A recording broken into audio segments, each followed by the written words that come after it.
신약 성경에서 가장 신앙적으로 우리에게 복된 말씀을 기록해 놓은 것이 로마서 15장 13절입니다. 어떤 말씀인지 같이 한번 읽고 지나갑시다. 로마서 15장 13절, 신약적으로 가장 복된 구절입니다. 읽어보시면, 소망의 하나님이 모든 기쁨과 평강을 믿음 안에서 너희에게 충만케 하사 성령의 능력으로 소망이 넘치게 하시기를 원하노라. 어떤 단어가 나왔어요?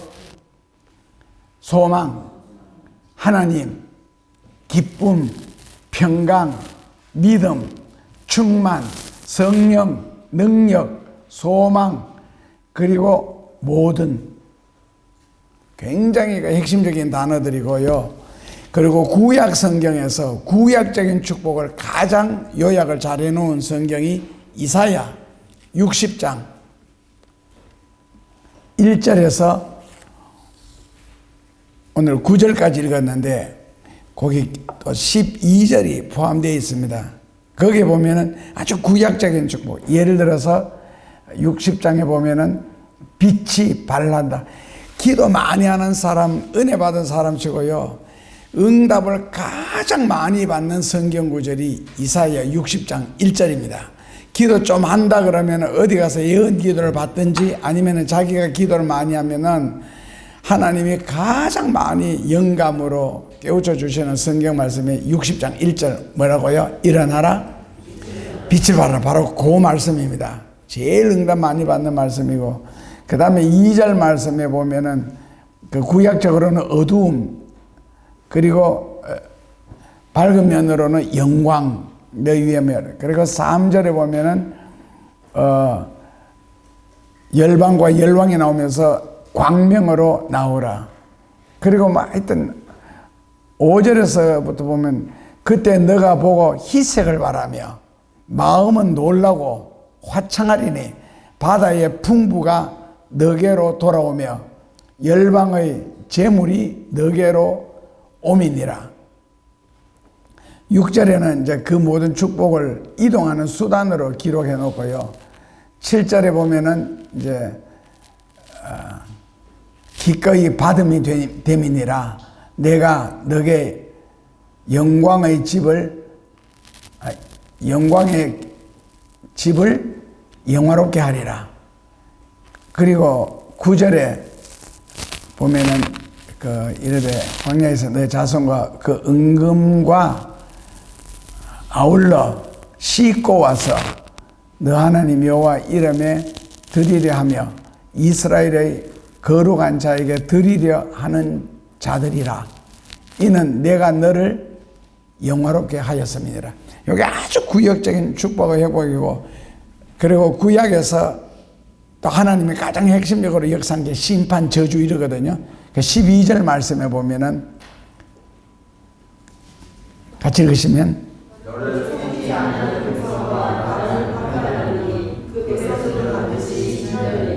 나는 이거 12절에 읽을 때 누구를 섬기지 아니하는 백성과 그래요.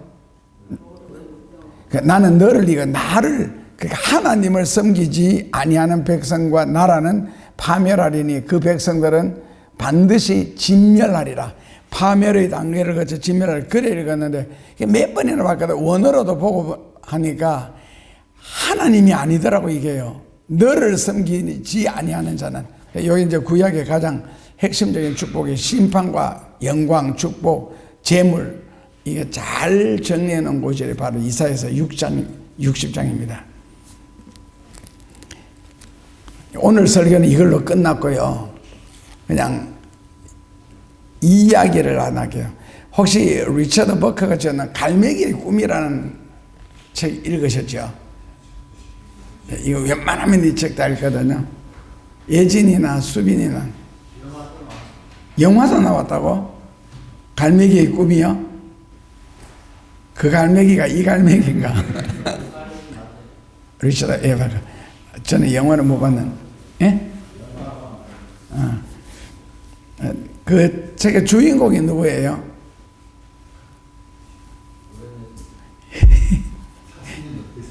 요나단. 예, 조나단 이름인데 난 조나단이 사람 이름인 줄 알았더니 알고 보니까 갈매기 이름이에요. 그 갈매기의 꿈이라는 그 소설의 주인공이 조나단이에요. 이 갈매기. 그러니까 조나단은 이제 지금 말로 우리가 이 비추어서 철학적으로 해석을 하면은 좀 고독한 선지자, 지금 말로 바꾸면은 그 역할을 하는데, 이 조나단이라는 갈매기가 갈매기들의 생활들을 가만히 보니까 해변가에서 사람 주변만 뱅뱅 돌면서, 안 그래도 배 타고 나가고 이러면은 새우깡을 던져주면은 아주 날쌔게 와서 받아먹고, 그리고 조금 날라서 또 받아먹고, 그래서 절대로 바다에 안 빠뜨린다는 거죠, 보니까. 그리고는 그 배 주변이나 해변가 주변을 못 떠나더라는 거예요. 그리고 또 쉬다가 또 배가 떠나면은 또 사람들 주변에 날아와서 또 뭐 새우깡이나 뭐 먹을 걸 안 주나 하다가 또 던져주면 그걸 먹고 사는데, 더 이상의 인생의 발전이 없더라는 거죠. 그러니까 이 주인공 조나단의 갈매기가 깨닫는 것은, 이것이 만약에 갈매기 인생의 전체라면은 허무하다는 걸 느끼는 거거든요. 그러니까 바닷가에, 즉 세상에 살 가치가 있는가, 인간으로서. 그저 하루에 뭐 한두 끼 밥 먹고.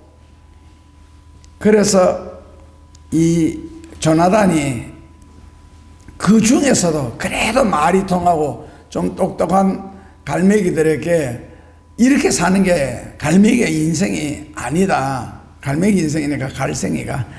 그래서 우리가 더 높이 날아보자. 그리고 더 멀리 한번 날아보자. 그러면 분명하게 새로운 세계가 있을 것이다. 이걸 갈매기들과 막 이야기를 합니다. 그런데 거기에 대한 갈매기의 반응은, 갈매기들의 반응은 저놈 미쳤다. 갑자기 귀신 신화를 까먹는 소리 한다. 이거 이상 다른 세계가 어디 있느냐는 거예요. 이렇게 해도 우리가 충분하게 안 굶고 지금 행복하게 살고 있는데 다른 곳에 가서 또 새로운 고생을 해야 되고 개척을 해야 되느냐. 잘못됐다는 거지, 머리가. 그러면서 다 외면을 하니까 이 조나단이 굉장히 그 외로워하고 그리고 괴로워합니다. 그리고 결국에는 너무 똑똑하면 원래 죽이잖아요. 쫓아냅니다, 거기에서. 그러니까 사회는 평준화라는 걸 요구하는데, 우리나라 한 게 이제 1970년대 후반에서 그 다음 대통령이 되면서 평준화 운동. 그러니까 탱크로 밀어버리는 거죠, 전부 다. 그러니까 똑똑하게 솟아난 놈들은 밀어서 납작하게 만들고, 푹 꺼져서 아무것도 모르면 약간 채워줘서 다시 매우 이런 식으로요. 그래 결국에는 똑똑하면 못 살게 되어 있습니다. 쫓겨납니다. 그러니까 조나단이 거기서 추방을 당하면서 굉장히 슬픔에 잠기는데, 조나단이 그 슬픔에 잠기는 이유가 무엇이냐 하면은 자기가 살아왔던, 그리고 자기 사는 그 동료들에게서 추방되는 슬픔이 아니고, 왜 이렇게밖에 못 살까? 저 사람 정도의 능력이 있고 자격증이 있으면 얼마든지 잘 살 수 있는데, 얼마든지 사회에 생산적인 사람이 될 수 있는데 왜 이렇게밖에 못 살까? 왜 다 하루에 몇 개 먹는 그 음식에만 매여가지고 산다라고 할까? 그렇게 해서 뭐 100년, 200년 살면 뭐합니까? 무드셀라처럼 1000년 살면 뭐합니까? 아무것도 남기는 것도 없는데 자식들만 수긍하게 만들어 놨겠지. 그래서 거기에 대한 슬픔이 요나단을 더 괴롭혔던 겁니다. 좀 더 높이 날고 좀 더 멀리 날면은 새로운 세계가 있는데 그 이상 보지 못하는 그 안타까움, 이게 원래 선구자의 역할이거든요. 그러니까 개척자들은, 선구자들은 다 욕을 얻어먹습니다. 왜? 평범한 생각을 갖고 살아가는 것이 아니니까. 그런데 평범해서는요, 이 세상에서 주인이 될 수는 없습니다. 남이 노력하는 만큼 노력해가지고는요, 앞설 수가 없고 리더가 절대로 될 수 없습니다. 노력이라는 거는, 남들은 하루에 예를 들어서 뭐 8시간 공부한다. 그러면 나도 8시간 공부했다. 그거는 노력한 게 아니에요. 본전이지. 남들이 8시간 공부할 때 나는 10시간 공부했다. 그럼 그 2시간이 노력에 들어가거든요. 그 2시간 더 해가지고 세상을 과연 인도할 수 있을까? 그리고 어떤 그 한계에 부딪혀서 그 이상을 보지 못하는, 그리고 그 이상을 거부하는, 제가 처음에 그 부흥사로 나섰을 때에 호불호, 저를 좋아하는 사람은 굉장히 좋아하고, 그리고 싫어하는 분들은 좀 많이 싫어했습니다. 그 싫어하는 분들의 제일 많은 부류가 목회자들 그룹이었습니다. 그러니까 꼭 저렇게까지 성경을 해석해야 되고, 저렇게까지 우리가 믿어야 되나? 그냥 믿으면 다 구원받고 다 천국 가고 다 휴거되는데 막 죽도록 충성을 해야 된다든지, 뭐 몇 배를 남겨야 된다든지, 왜 저런 식으로까지 해석해? 그러니까 물론 제가 부족함이 있고 그래서 받아야 할 교훈도 있지만은, 쉽게 말하면은 내가 알지 못하는, 내가 깨닫지 못했던, 내가 더 깊이 들어가지 못했던 부분들이 나올 때에 어느 정도의 심한 질투, 시기, 우리가 그 200억을 들여가지고 교회를 지었을 때에 거기에서 저한테 수고 많이 했다, 축하한다라고 말씀하신 목사님 딱 한 명밖에 없었습니다. 그때 우리 교회 한 500명 정도 왔는데 다가 일찍 와서 다 돌아본 목회자들 와서 여기 이 구석 저 구석 다 찾아본 목사인데, 축하한다, 수고했다는 말을 한 목사님이 딱 한 명. 그리고 우리 집에 그 4층에 올라왔는 목회자들 중에도 10명 왔다 가면은 9명이 비판을 하고 욕을 했습니다. 그리고 어떤 목사님들은 노골적으로 이야기하더라고. 이 집에 목회자들이 못 떠나도록 해라. 예, 여기 오면 다 시험에 든다. 집이 너무 넓다는 거예요. 시험에 드는 건 더 넓게 해라. 근데 부산에 제가 신학 1학년 때 그 교수님 중에 한 분이 사택을 되게 크게 지었어요. 교회도 지금 조그마한데, 그러니까 주변의 목사님들이 다 비판을 하더래. 아니, 교회보다가 사택이 어떻게 더 커? 그러면서 비판을 하길래 목사님이 그렇게 대답을 하셨답니다. 그러면은 내가 사택에 맞추어서 교회를 지을게. 그리고 그렇게 말씀하시는 그다음부터는 욕을 안 하더랍니다. 그러니까 선구자들, 선지자들, 리더들은 뭔가 달라야 되고, 그렇게 이거 뭐가 달라야 되느냐면은 의식 구조가 달라야 되는. 미국의 그 발명왕 에디슨, 그 학교 1학년 입학했을 때 담임 선생님이 몇 달이 지나서 편지를 보내서 아이 손에 꼭 들려가 엄마 갖다 드려서 보냈습니다. 그 편지에는 이 아이는 형편없는 아이다. 공부로는 절대로 성공할 수가 없고 그 어떤 것도 할 수 없는 바보 같은 아이다. 그러므로 내일부터 어머니 이 아이를 학교에 보내지 마세요. 그 편지를 들려가지고 보낸 거예요. 그 어머니가 그걸 읽었을 때 결국 선생님이 사람 보는 눈이 정확하니까 포기를 했는데, 엄마가 그 아이들이 아니고 그 에디슨을 품어가지고 희한한 행동 많이 하잖아요. 달걀 부화시킨다고 달걀 안고 잠을 자지를 않나.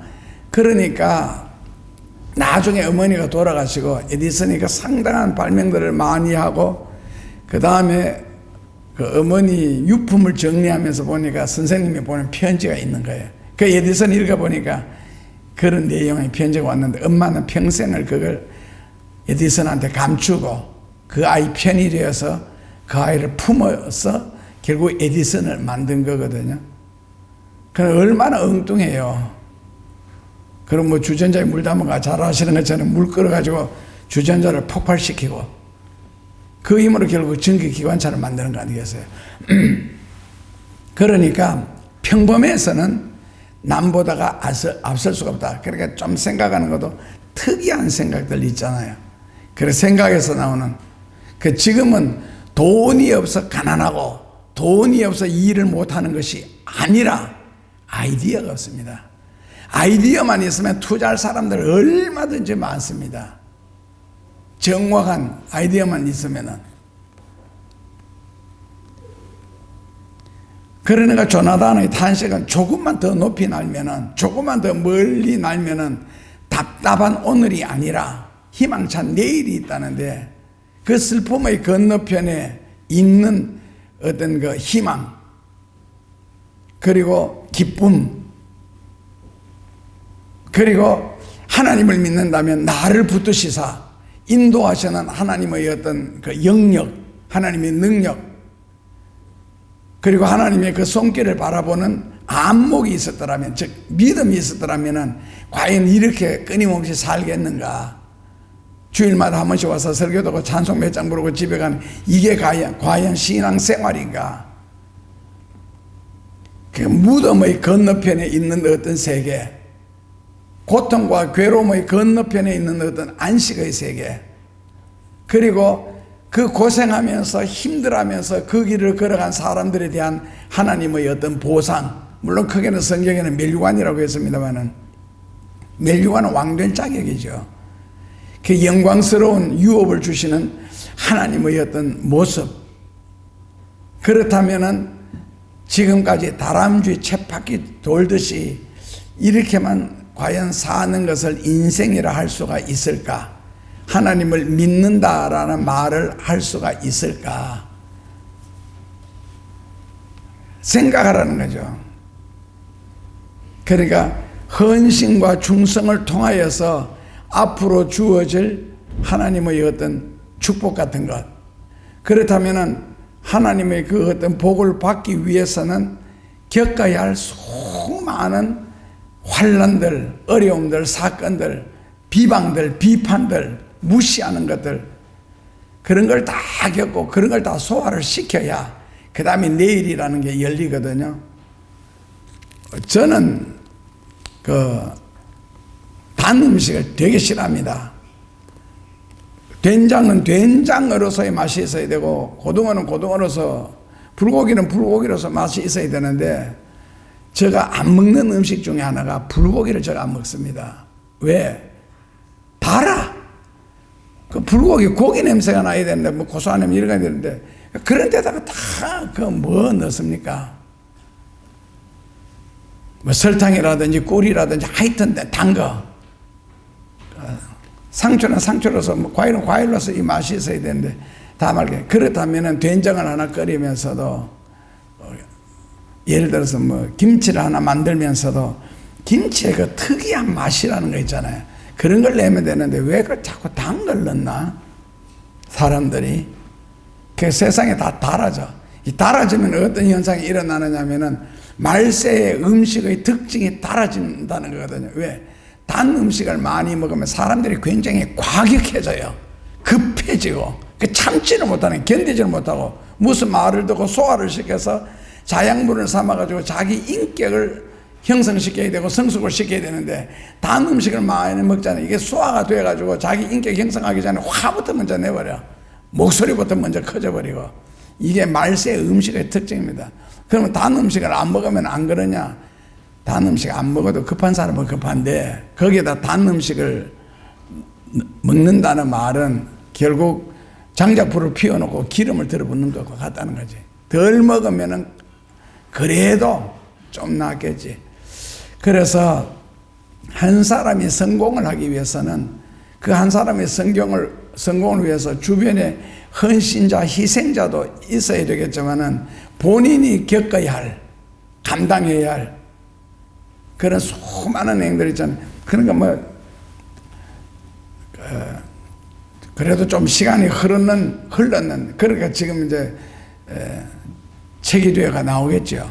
하는데 보면은, 하여튼 한 큰 회사의 회장, 부인이 아주 평범한 옷을 입고 회사에 가서 청소를 하는 거예요.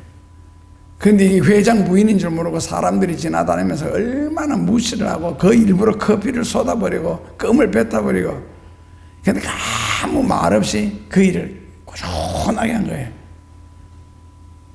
그러다 한 번은 남편이 그 모습을 본 거예요.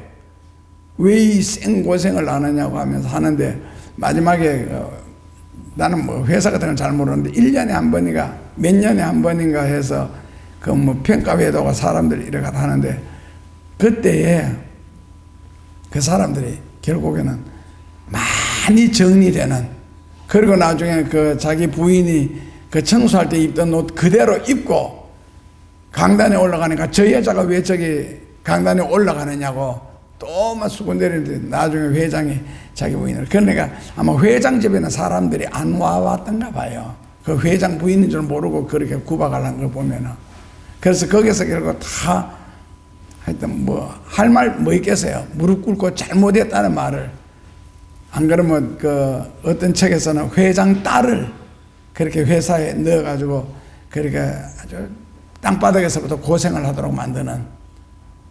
근데 뭐 그거 보니까 약간 높은 사람들의 비리 같은 게 너무 많으니까 이 딸이면 그걸 다 조사했다가 나중에 회장님 모시고 평가회를 하는데 딸이 그걸 제출했거든. 했더니 사람들이 또 많이 놀라는 어떤 그런 것들. 그러니까 어쨌든 우리가 한 사람이 높이 서는 일에 있어서는 많은 것을 참아내가지고 나중에 그 회사를 다스릴 수 있는 인격, 그런 것을 만들어줘야 되거든요. 그러려 그러면 그 영양분이 필요한데 그 영양분이 바로 좋은 말, 귀한 말이 아니고 비판, 그 다음에는 욕 듣는 거, 하여튼 이런 것이 다 어울려져서. 그래서 성경을 생각해 보면 하나님이 요셉을 왜 믿음 좋은 분위기에서 하나님만 섬기도록 안 만들고 왜 애굽으로 보냈을까? 그리고 그 마지막에 애굽의 마지막은 뭡니까? 깜빵이었잖아요. 그 깜빵도 그냥 깜빵이 아니고 그거는 그 애굽이나 로마에서는 개인 감옥이라는 게 있거든요. 그래서 그 넣는데 특히 애굽 같은 데는 그 높은 사람들만 들어오는, 그리고 고위 공직자들만 들어오는 그 감방에 그 요셉이가 들어가서 결국 그 사람들도 다 보잖아요. 그 감방에 들어오면 할 말 안 할 말 다 하거든. 그러니까 뭐 만약에 도적질 하는 사람 같으면 감옥에 한번 갔다 오면은 도적질 하던 것을 회개하고 나오는 게 아니고 오히려 선수가 돼가 나오거든요. 가서 배우니까. 어떤 사람이 강간범으로 붙잡혀 왔어요. 그러니까 이제 그 와서 재판을 나중에 받게 되는데, 재판 받았는데 이 사람이 그런 잘못된 생활을 한 6개월 이상을 계속 하면서 해서 그 생활을 했는데, 오늘 재판 받으러 간다 그러니까 그 깜빵장 있잖아요. 그 죄수들 중에 제일 가서 이렇게 말하라. 판사 앞에서 딱 한 번만 했다고 말을 해라. 왜냐면은 이 1차 재판에서 일단은 그 3년을 징역을 받았는데 딱 한 번만 했다 그래. 그래서 재판을 받으면서 이제 피고에게 할 말이 있느냐 그러니까 딱 한 번만 했는데, 한 번만 하고 3년 징역 살해한다는 것은 너무 억울합니다. 그러니까 판사가 무죄 선언해버린 거예요. 이거는 강간을 한 게 아니고 서로 즐겼다. 그렇게 깜빵장이 얼마나 고수해요. 같이 살면서 이거는 즐긴 것이, 이거는 당한 것, 강간범이 아니라는 거예요. 그리고 그 자리에서 그냥 풀려나오는 게 있잖아요. 무죄로. 그러니까 다니엘도 그렇고 욥도 그렇고 다 겪잖아요. 겪어서 인물이 된다고. 결국 그 겪는 과정에서 제일 많이 겪는 게 뭡니까? 욥 같은 경우에도 같은 믿음의 조상들이잖아요. 소발, 빌랏, 엘리바스 이런 사람들이. 그런데도 엘리후 얼마나 욥을 비난하고 욕을, 그것도 아주 고차원적으로 신앙적으로 비난을 하잖아요. 영적으로 비난을 하고, 그리고 하나님의 입장에서 비판을 하고, 죄가 없는데 네가 왜 고생하느냐. 이거 단순 논리를 가지고 막 밀어붙이니까 욥이 얼마나 답답했겠어요. 나는 너희보다가도 죄를 안 지었다. 하나님을 더 바르게 잘 섬겼다. 아무리 말해도 사람이 지금 가난하고 지금 아프고 지금 약하면은요 말이 먹혀 들어가지를 않습니다. 잠언에 그런 말씀이 있잖아요. 가난한 사람은 외치고 부르짖을지라도 듣는 자가 없고, 부자는 작은 소리로 말할지라도 사람은 그것을 크게 듣는다. 왜? 결국 인격이 말하고 사람이 말하는 게 아니고 돈이 말하잖아요. 돈 있는 내가 이 말을 했는데 누가 감히 그 돈에 도전해 시비를 걸 수가 있어. 이렇게 돼. 그게 이제 잠언에 우리에게 주시는 교훈이거든요. 그러니까 욥이, 베드로가 없을 때는 아무리 무슨 설교를 할지라도 설교가 안 먹혀 들어간 거예요. 그 믿음의 조상들에게 하나님의 말씀 다 필요 없어. 돈이 설교를 하니까. 그러니까 그렇게 욕을 먹고, 결국 그걸 다 견디고 나니까, 그 욥이 뭐 가난이 유지되니까 갑자기 하늘에서 뭐 소들이, 양들이 떨어지는 것도 아니고 비 오듯이. 결국에는 하나님이 설명을 해 주셨잖아요. 세상에 그걸 못 받쳐주니까. 그래서 하나님이 욥에게 복을 주사 갑자기 엄청난 재산을 불도록 만들고 좋은 자녀들, 죽은 자식들보다 훨씬 더 훌륭한, 그렇게 받고 나니 그 다음에는 이제 욥이 말이 먹혀 들어가겠죠. 그래서 하나님이 욥의 그 친구들, 믿음의 조상들에게 무슨 말씀하셨어요? 욥이 너희들을 용서하지 않으면 내가 너희들을 용서하지 않겠다. 만약에 내게 용서를 받고 싶으면 욥에게 가서 먼저 용서를 받고 와서 내한테 회개하라 그러거든요. 그렇게까지 하나님이 거의 뭐 생사 여탈권을 베풀어 주신 것이죠. 그러니까 다니엘도 불 속에 들어갈 수가 있는 거고, 요셉도 뭔가 앞이 캄캄하고 열린 세계가 없고 모르지만은, 그러나 이상하게 그 환난, 그 고통, 그가 뭐 견디어낼 수 있는 힘이 주어지는 거 있잖아요. 이걸 바로 믿음이라 그럽니다. 그러니까 뭔가 믿어지는 구석이 있고, 뭔가가 속에서 어떤 소망이 생기고 견딜 수 있는 힘이 생기니까 그걸 유지해 나가는 거거든요. 그 김일성, 김정일, 지금까지 김정까지 내려오면서 북한에서 제일 오랫동안 김일성부터 외친 말이 뭡니까? 고깃국에 흰쌀밥 타령하는 거. 여러분들 언제는 고깃국에 흰쌀밥을, 그러니까 결국 배부르게 먹고 등을 따뜻하게 해준다면 내 신앙도 팔 수가 있고 내 영혼도 팔 수가 있다는 겁니다. 그런데 성경에 보면은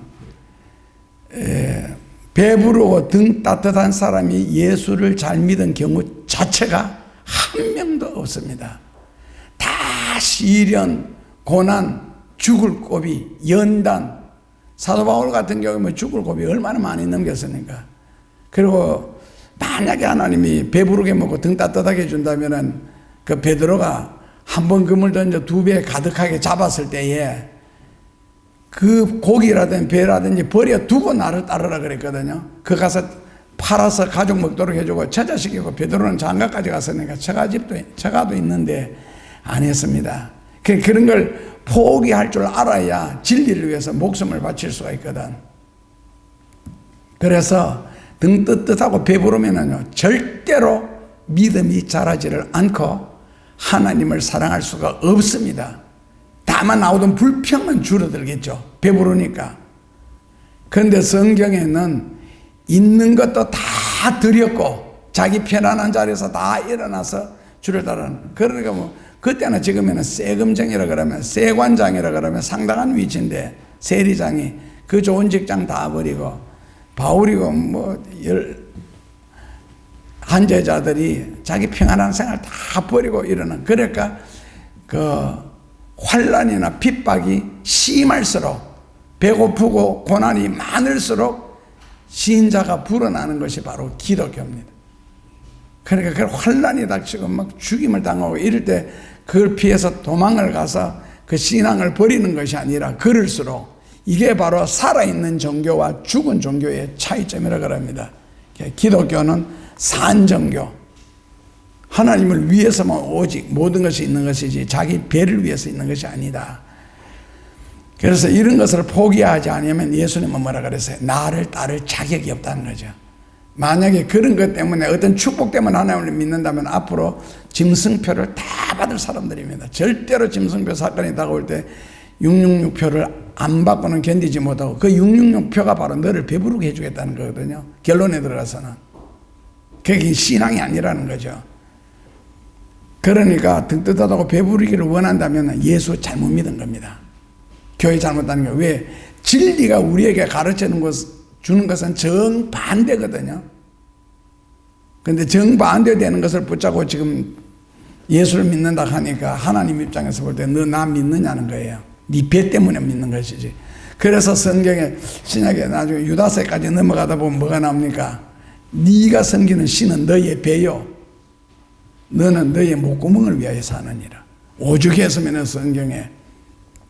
그러니까 예수교라는 우리가 이제 성경을 진리로 받아들이는 사람들은 현재 세상을 살아가는 사람들의 사고방식의 정반대 길로 걸어요.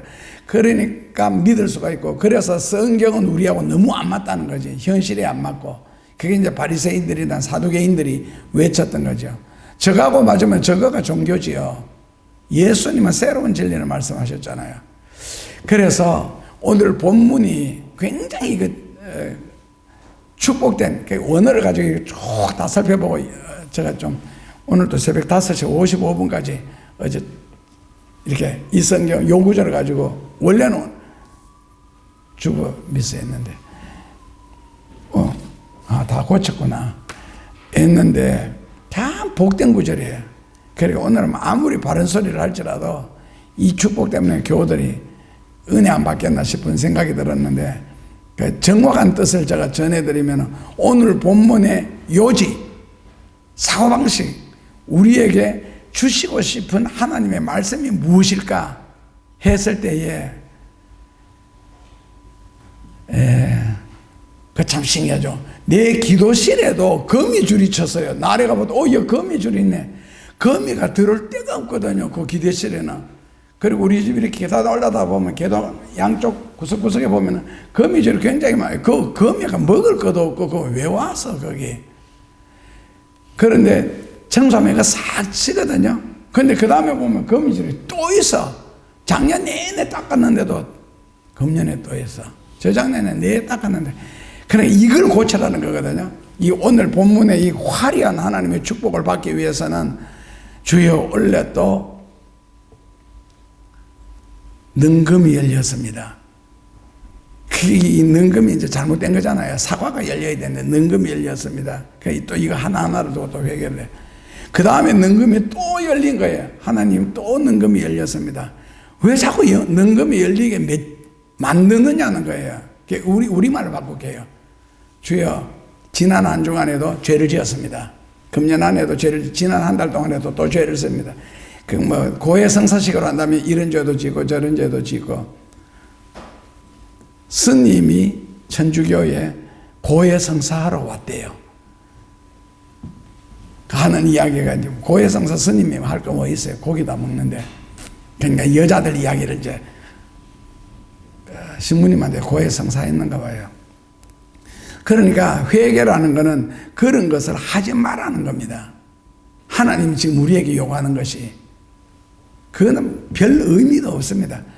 안 한다 그래서 안 하는 것도 절대로 아니고, 하나님 저 성격을 좀 누구뜨려 주셔서 좀 편안하게 상대편을 좀 행복하게 만들게 하여줘. 암만 그렇게도 성질 급한 사람은요, 아침에 그래도 점심 때 혈기 또 나오고 저녁에 혈기 또 나옵니다. 잘 때 회개하고 아침에 또 합니다. 안 됩니다, 그거요. 왜 안 되겠어요? 그렇게 회개했으면 해야 되는데 왜 안 되겠어요?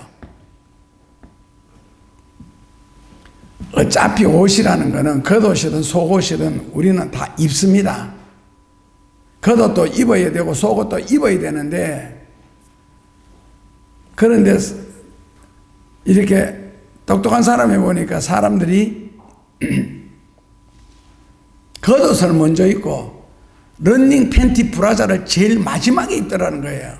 그리고 옷 입었다 나오는데, 어차피 겉옷으로 가리운 사람도 속옷, 팬티, 러닝, 브라자 다 차고 나오고, 그리고 속옷, 겉옷을 먼저 입어도 그걸 다, 어차피 그 사람 오면은 그거 다 있어야 할 옷들인데, 왜 옷을 그렇게 입느냐는 거예요. 사람들한테 욕을 얻어먹게. 속옷은 속에 입는 것이 속옷이지. 요즘 미국이나 유럽에서 한때 또 유행했잖아요. 속옷 입고 출근하기. 그러니까 처녀들이든 아줌마들이든 남자들이 팬티만 입고 위에 러닝만 입고 출근하는 것 있잖아요. 지하철에도. 그래서 그거 본 사람들이 전부 뭐라 그럽니까? 저거 돌았나? 미쳤나? 그러니까 현대인들의 사고방식이, 교인들이 전부 돌았고 미쳤다는 거죠. 왜? 팬티를 제일 먼저 입고 브라자를 제일 속에 끼고 그 다음에 겉옷을 순서대로 입으라는데, 이해 다 하셨어요. 내가 무슨 말을 하고 싶은지. 지난주에도 죄를 짓고 그 전달에도 같은 죄를 지었고 왜 그러는 거예요? 그러니까 하나님이 정말 듣고 싶지 않는 회개 있잖아요. 그렇다면 어떻게 해야 돼요?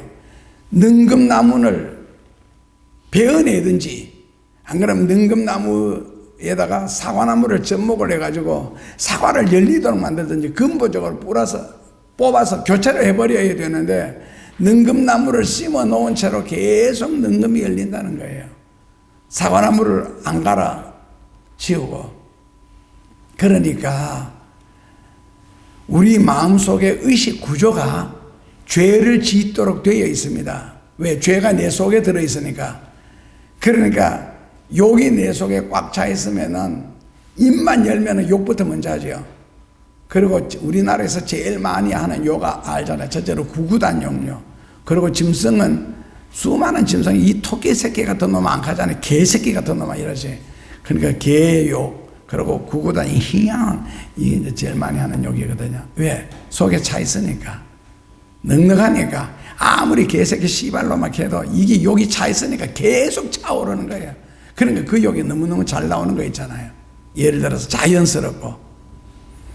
그러니까 오늘 성경 본문에 요구하는 요지가 뭐냐? 복을 받으려거들랑 그런 회개를 하지 말고 회개의 제자리로 돌아오라. 그러니까 의식 구조를 고쳐라는 겁니다. 마음가짐을 고치고. 욕이 속에 들었는데 어떻게 욕이 안 나와요? 혈기가 속에 들었는데 어떻게 혈기가 안 나오겠어요? 그걸 고쳐라는, 그러니까 인격의 변화, 의식 구조의 변화, 생각의 변화, 마음의 변화. 그러니까 막 욕을 하고 싶을 때 옛날 목사님들은 그런 식으로 비유를 했어요. 뭐랄까, 지랄 연병한 놈아, 옛날에는. 그리고 빌어먹을 놈아, 옛날에는 1950년대, 60년대 그런 욕이 제일 많았거든요. 빌어먹을 놈아, 지랄 연병할 놈아. 그때는 또 지랄도 많이 했고 또 많이 빌어먹었어요. 50년대만 할지라도. 그러니까 그렇게 욕하지 말고, 면장질 하다가 군수 될 놈아, 이런 식으로 욕을 하라는 거래요. 앞으로 평생을 걱정 없이 편안하게 잘 살 놈아. 근데 그건 좋은 말이잖아요. 축복된 말인데 또 그런 욕은 축복되기 때문에 안 하더라고. 사람들이 욕할 때. 그러니까 성경이 우리에게 요구하는 것은 일반 사람들이 생각할 수 있는 수준을 벗어나서 성경적인 의식구조와 성경적인 사고방식, 신앙적인 마음가짐을 가더라. 그래야 성경에 기록된 하나님의 축복을 너가 받을 수가 있다는 겁니다. 그러니까 몸은 딴 데 가가 있는데, 예를 들어 우리가 기도할 때 또 저런 기도도 잘하잖아요. 교회 주일날 못 나오는 경우 있잖아요. 일 때문에. 그런데도 예배를 참석 안 하는 그들에게도 똑같은 은혜를 베풀어 달라고. 그게 말이 됩니까?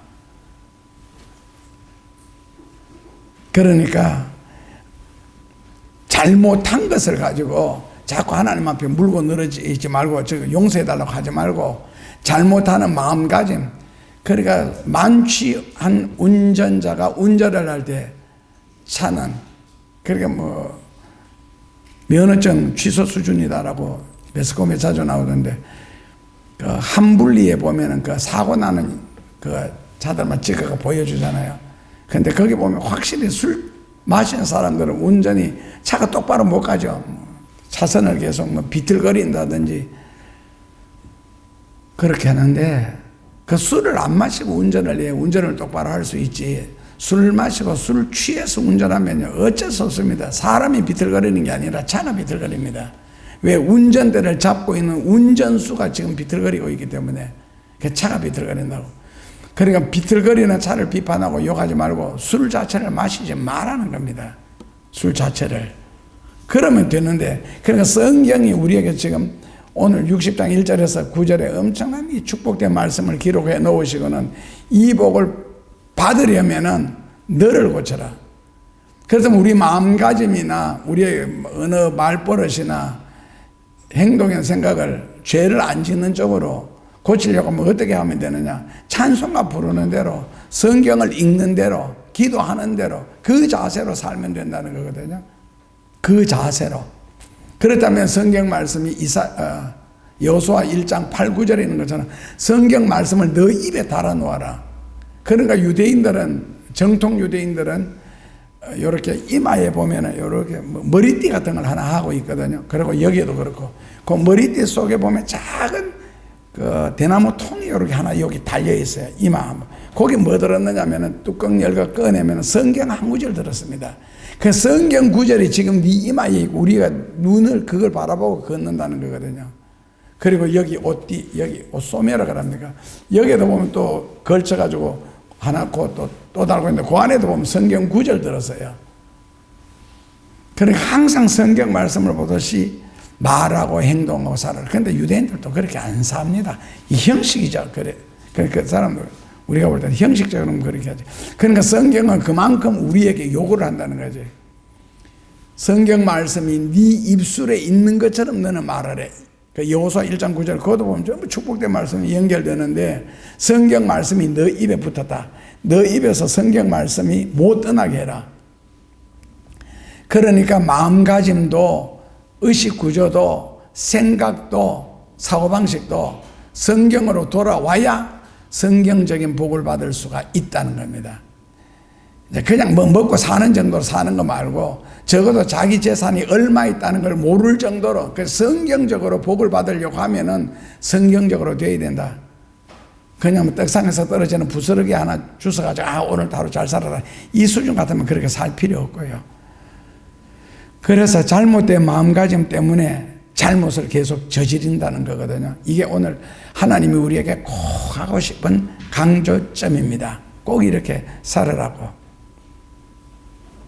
그래서 이사야서 1장부터 66장까지 보면 설교 3편이 들었어요. 큰 설교 3편이 들었는데, 오늘 본문 중심으로 해서 3편의 설교가 또 들었습니다. 오늘 본문 중심으로 해서 3편의 설교가 들었는데, 첫 편 설교는 이제 50장부터 58장,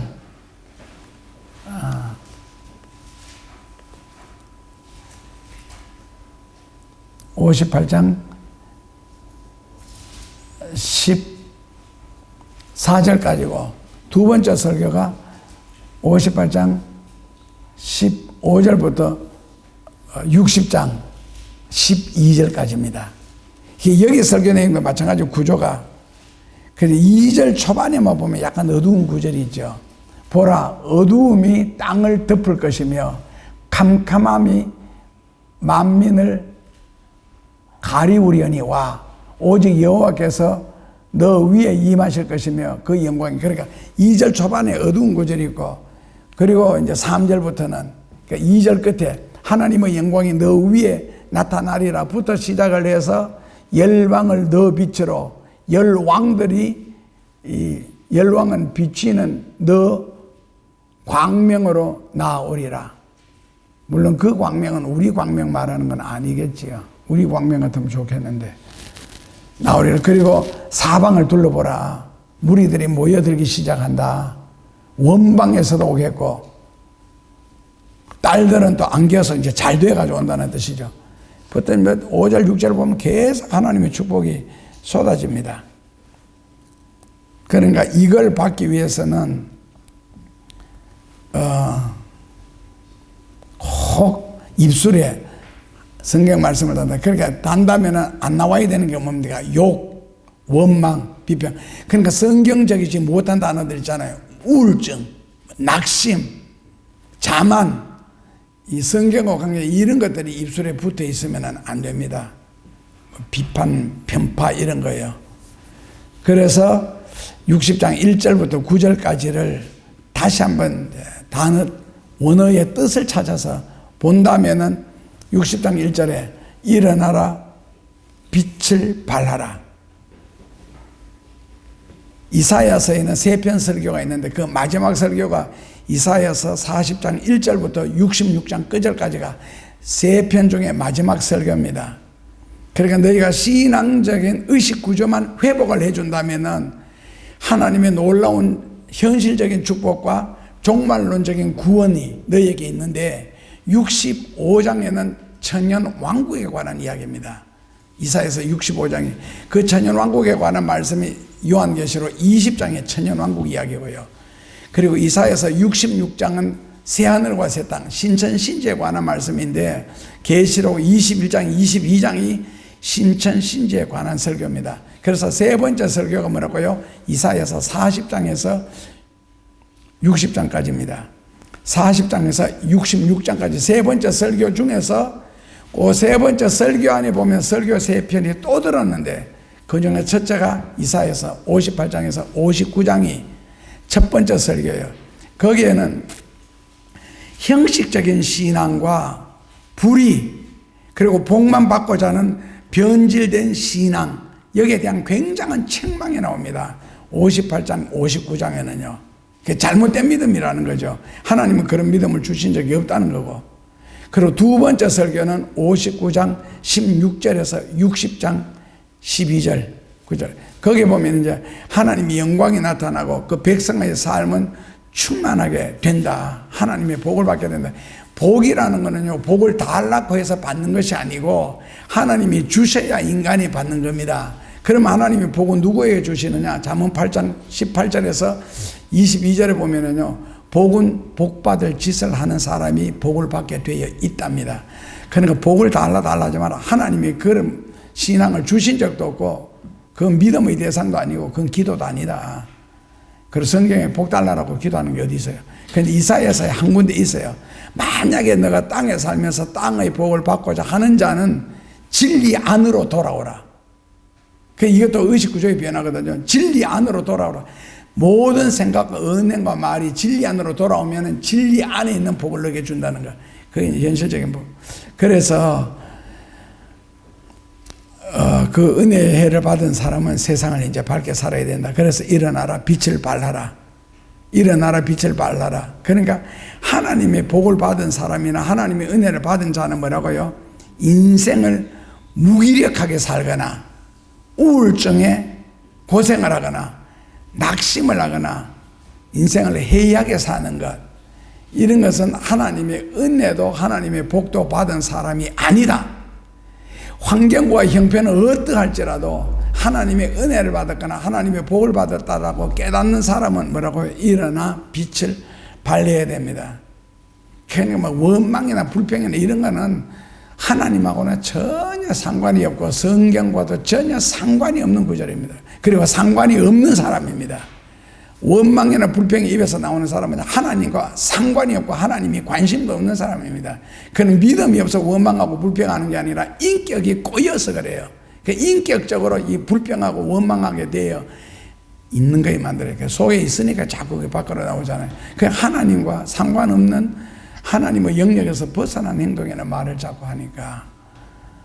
그래서 하나님의 은혜를 받거나 하나님의 복을 받은 사람은 하나님의 영광을 모든 사람들에게 드러내야 된다. 그러니까 하나님의 영광을 드러내며 살 생각은 안 하고 모든 은행에 하나님의 영광을 가릴 말을 하고 가릴 행동을 하니까 그렇게 교양도 없고 예의도 없고 그런 거거든요. 그러니까 내 주변에서 사람이 자꾸 떨어지고 떨어질 수 없는 사람은 마음으로 벌써 백리 밖에 가 있거든. 그러니까 하나님의 은혜를 받은 사람으로 하나님의 영광을 드러내려고 고민하고 살고 한다면은요, 하나님의 영광이 너 위에 임하셨음이니라. 그 2절 끝에 그렇게 산다면은요, 하나님으로부터 축복이라 영광을 받는다면 원어 성경에 이렇게 나서요. 너가 반사시켜라. 그러니까 별이 빛나고 그리고 또 지구 밖에 벗어나서 지구를 바라보면 지구도 별처럼 아주 빛이 나거든요. 근데 모든 별빛은 골든 색깔이라고 합니다. 근데 지구는요 파란 색깔. 아마 물하고 나무 같은 것 때문에 그런가 봐요. 이렇게 반사시켜라. 그러니까 하나님의 축복을 너가 가지고만 있지 말고 하나님의 은혜를 가지고만 있지 말고 반사를 시켜라는 겁니다. 그래서 스스로 빛을 내는 것을 우리가 항성이라고 하고 반사를 시키는 것을 뭐라 그러지? 횡성이라고 그러거든요. 그러니까 태양은 항성이라면 지구는 행성이 됩니다. 태양을 중심으로 돌면서 태양 빛을 받아서 빛을 반사하니까 이걸 행성이라 그러거든요. 그러니까 하나님을 성경에는 태양이라 그랬고, 그리고 성도들은 성경에 뭐라 했겠어? 성도들은 계시록에서 성도들은 달이고요. 그리고 주의 종은요 별입니다. 그러니까 태양, 하나님 예수님만 스스로 빛을 발하는 분이고, 그리고 앞으로 천국에 들어가도 그는 달도 별도 태양도 없는 이유가 하나님 자체가 빛이시기 때문에. 그래서 성도나 목회자는 역시 별은 인도하는 자기 자리는 거 멀리서 비치는 거고, 달은 그 빛을 반사시켜라. 그런데 이 반사를 시키지 않고 내 품에 그 빛을 품어버리면 어떻게 되겠어요? 빛을 반사를 시켜야 되는데 품어버리면 답은요 죽습니다. 사해처럼 게네사렛 호수에서 내려오는 맑은 물을 받아서, 게네사렛 호수는 이제 느보산에서 흘러내리는 이런 헬몬산에서 흘러내리는 물을 받으니까, 맑은 물을 받아서 또 내보내니까 게네사렛 호수는 계속 맑게 유지를 하거든요. 그런데 사해는요, 이거 받아서 가보시면은 사해는 내보내는 물길이 없어요. 자기만 품고 가지고 있으니까 바다 자체가 죽어버리는 것 있잖아요. 결국에는 하나님의 은혜를 받고 하나님의 축복을 받아서 내가 가지고 있으면, 품고만 있으면 망한다는 뜻입니다. 죽습니다. 그러니까 하나님의 복을 받았으면, 은혜를 받았으면 반사를 시켜야죠. 내보내야죠. 그런데 내보내지 않고 미래라는 이름으로, 걱정이라는 이름으로 자기 통장에 가두어 놓고, 은행에 돈을 가두어 놓으면은, 가두어 놓으니까 지금은 기분 굉장히 좋잖아요. 뭐 기분도 넉넉하고. 그런데 끝이 안 좋습니다. 망합니다. 성경적으로는 죽습니다. 망한다는 뜻입니다. 그러니까 받았으면 내보내라. 그러니까 남을 도울 수 있는 돈이 없는 게 아니고 도울 수 있는 마음이 없는 거죠. 왜? 마음이 이미 망해져 있으니까. 그래서 2절 앞부분에 보면 그 하나님의 영광을 반사시키지 않고 떨어져 있으면 어두움이 땅을 덮는다. 캄캄함이 만민을 가리우게 된다는 겁니다. 성경은 진리입니다. 그래서 진리대로 행하셔야 됩니다. 그러니까 하나님의 은혜나 축복을 받은 사람이 그렇게 살지 아니할 때 영적인 상태, 현실적인 상태를 그렇게 표현을 했습니다. 그 다음에 2절 뒷부분에는 하나님의 영광이 너 위에 임할 것이다. 내가 믿음으로만 돌아오고 믿음으로만 살면은요 걱정할 것이 없다는 겁니다. 그래서 3절에 뭐라고요? 지방으로 나오라. 아니고 광명으로 오라. 오라. 은혜 받았으면은, 복을 받았으면. 4절에 올 때 그냥 오는 것이 아니라 어떻게 온다고요? 아들들은 원방에서 아주 지구 끝에서부터 너에게 올 것이고, 딸들은 품에 안겨오리라. 아주 행복하고 복을 받은 상태로 너에게 돌아온다라고 그렇게 말씀하셨죠. 그런데 너가 그것을 봤을 때에 그냥 오는 것이 아니라 하나님의 풍부한 축복, 4절입니다. 풍부한 축복과 더불어 너에게 나오듯이 너가 그것을 봤을 때 마음이 화창하고 희락이 다르죠. 마음이 화창하고 확실하다. 마음이 밝은 상태, 복을 많이 받은 상태를 말합니다. 넓어진 풍성한 축복이라는 뜻이죠. 넓어진 풍성한 축복. 그리고 희색이 만면에 가득하다. 기쁨이 충만한 상태. 이것이 복음을 듣는 자의 상태라는 겁니다. 슬퍼하라, 괴로워하라, 낙심하라, 스트레스 받아라. 나는 예수 믿는 사람이 걸리는 병 중에 이해가 안 되는 게 한 3가지 있거든요. 첫째로는요, 우울증요. 저는 진짜 이해가 안 돼요. 예수 믿는 사람이 우울증이 왜 걸립니까? 항상 기뻐하고 범사에 감사하는데 왜 우울증이 걸립니까? 기쁨이 충만해야 되고 감사가 충만해야 돼.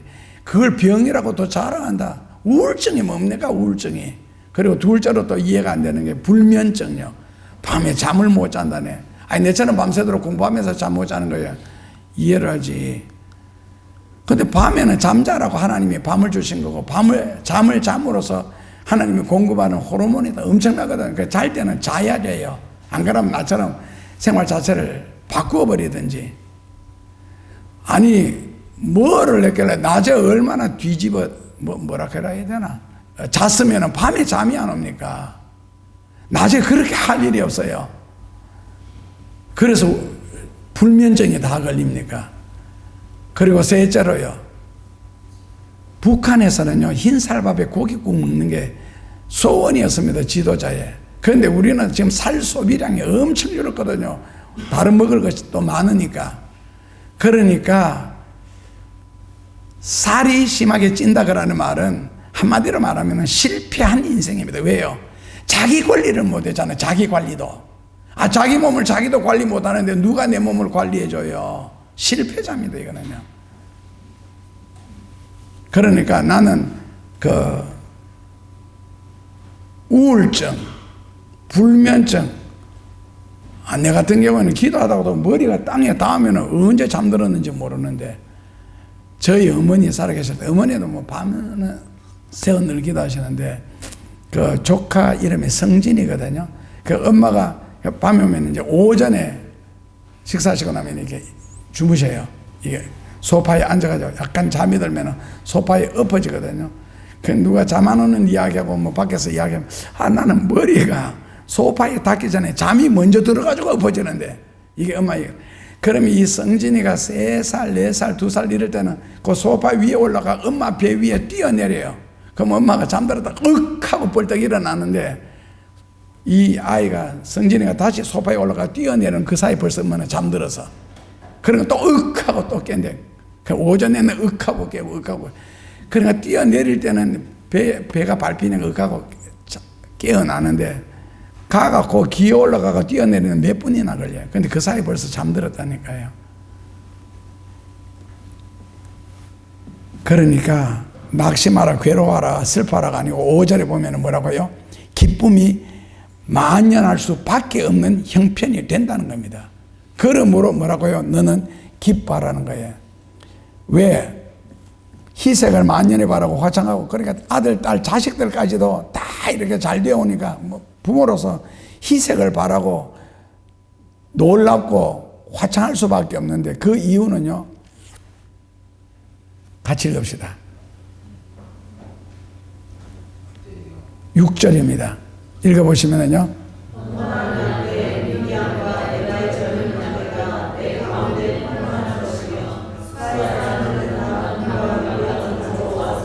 잘못 읽었다. 잘못 읽었어요. 내가 이때까지 5절 전반절을 해석했는데, 왜 화색을 바라고 마음이 놀랍도록 화창하고 기분이 좋은 이유가 뭐 때문에 그렇다고?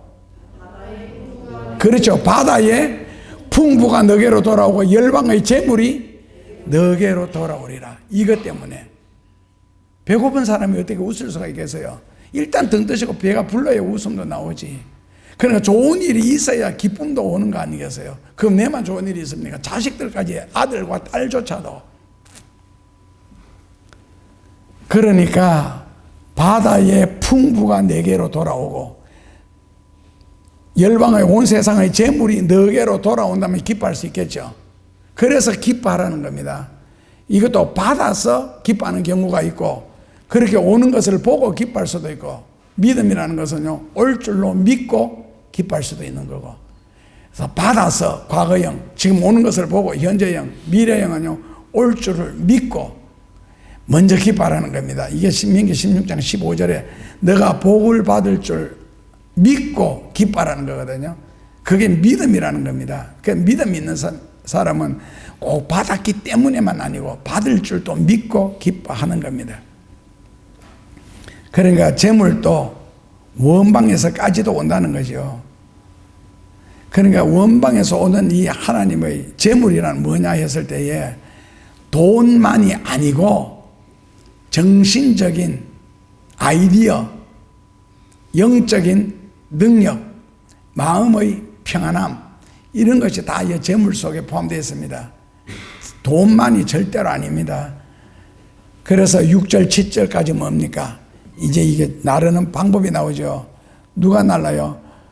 허다한 낙타, 약대, 미디안과 에바의 젊은 낙타, 약대가 너 가운데 편만할 것이며, 수도 없이 많다는 뜻이죠. 편만은. 그리고 스바의 사람들은, 스바라는 것은 그 당시에 땅끝을 말합니다. 지금으로 말하면 이제 스페인인데, 스페인 갈라파고스 거기.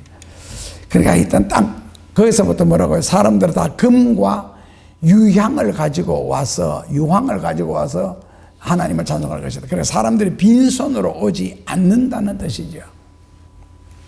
그러면서 7절에 게달의 양 무리는 다 너게로 모여지고, 너와 여자의 사양이 그렇게. 그래서 단에 올라 기꺼이 받음이 되리니 너 영광의 집을 영화롭게 하리라. 너가 내 영광의 집을 영화롭게 하리라. 뭐같이 8절에 구름같이 비둘기가 그 보금자리로 날아오는 것 같이 재물이 날아오고 풍부함이 날아온다는 겁니다. 이런데 누가 슬퍼할 수 있겠어요? 에바다의 어린 낙태 이렇게 나오는데, 원어에서는 노아가 홍수에 있을 때 세상을 덮어서 넘실거리듯이 너에게 생산물이, 축복이 넘실거리는 그런 상태, 축복이 가득한 상태, 이게 에바의 어린 낙타 이야기입니다. 그리고 7절에 하나님의 집을 섬기며 영화롭게 해야 된다. 결국 하나님을 영화롭게 하거나 하나님의 집을 섬기는 상태가 아닌다면 성전과 상관이 없게 되고 하나님의 영광과 상관이 없는 자가 됩니다. 그냥 복을 받고 은혜를 받았으면 반드시 하나님께는 영광이 되고 성전을 섬기는 자가 되어야 된다. 그리고 8절에 다시스 예배, 당시의 땅끝이죠. 결론은 내가 너를 영화롭게 하리라. 하나님이 우리를. 그러니까 내가 잘 되고 싶어 잘 되는 것이 아니라 저절로 잘 되는 것을 어떻게 합니까? 하나님이 지금 그 말씀을 하시거든요. 저절로 잘 되게 하겠다. 그러니까 우리는 신앙적인 사고방식이나 성경적인 의식구조만 갖고 반듯하게 신앙생활을 하면은 지금이 힘듦이든 고통이든 감옥에 갇혔던 욥처럼 온갖 고생을 다 할지라도 때가 되면 하나님이 너를 영화롭게 하리라. 때가 안 됐는데 자기가 영광을 받으려고 발버둥 치면 피곤만 합니다. 그러니까 고구마라도 땅에 심어 놨으면은 이게 사기타가 줄기가 나와가 자라면서 뿌리가 점점 여러 군데 내려가지고 고구마라는 것을 맺히는데, 심어 놓고 사흘도 안 돼가지고 뽑아보고 왜 뿌리가 정말 살았는지, 지금 순이 돋고 있는지, 또 심어 놨다가 저녁에 가서 또 한번 뽑아보고 그 이튿날 가서 또 뽑아보고 고구마 몸살에서 죽습니다. 그게 우리의 이제 의심증이잖아요. 믿고 있으면 때가 되면 하나님이 내가 너를 영화롭게 해. 하나님이 우리를 영화롭게 한다는데 자기들이 조급증이 나가지고 자꾸 못 견디는 거예요. 하나님의 약속을 못 견디는 거예요. 하나님의 축복을 못 기다리고. 그런 성질 급한 사람인데 그렇다고 하나님이 내 성질에 맞춰 주실 때가 한 번도 성공해 본 적이 있어요? 절대로. 그래서 8절에 거기 보면 뭐를 회복해라? 내가 너를 영화롭게 하리니 날아오는 자들이 누구냐? 그렇게 이제 신앙의 회복인데, 그러니까 바르게 신앙생활해라. 이 마음가짐이 참 중요합니다. 성경적인 마음가짐, 세상적인 사고방식, 이거는 불신자들도요 그런 생각 다 가지고 생각할 수 있는 생각은 진리가 아닙니다. 성경적인 의식구조나 사고방식, 그게 날아오리라. 하나님 앞으로. 그래서 세상적인 사고방식은 결국 마귀의 사고방식이고 잔머리 굴리는 건데, 그런 마음에는 하나님의 복을 담을 수가 없다는 뜻입니다. 그래서 마음가짐을 성경적으로 한다면 9절에 같이 한번 읽어볼까요? 9절입니다.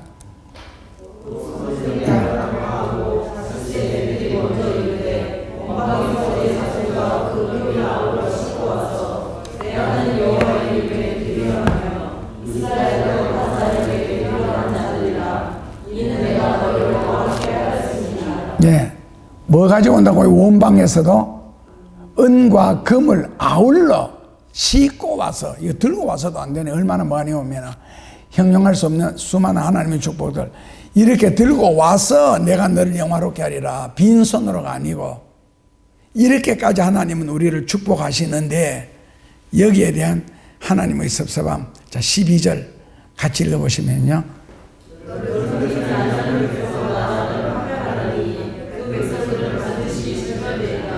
예, 망하는 수준을 넘어서 진멸하리라. 해석은 여러분들이 하시면 됩니다. 하나님이 우리를 영화롭게 할 때까지, 하나님이 생각보다 축복이 많이 주실 때까지 뭐라고요? 기다려라. 기다려라. 그 기다리지 못하는 걸 성급함인데 기다려라. 그럼 또 잔머리에 또 굴리죠. 그럼 언제까지 기다려야 되는데, 언제까지 기다려야 돼요? 답은 여러분들이 아실 것 같은데 언제까지 기다려야 돼? 내가 벌써 직장을 옮긴 게 지금 몇 군데 옮겼는데 아직도 안정이 안 되노. 언제까지 기다려야 돼요? 예? 맞습니다. 그때까지 우리는 그냥 기다리면, 그때까지 기다리고 가만히 있으면 지루하지요. 뭐 해야 됩니까? 지루하니까. 답이야, 잘한다. 아니, 누가 정답을 말해. 당연하게 기도해야지. 찬송도 부르고 성경도 배우고 해야지.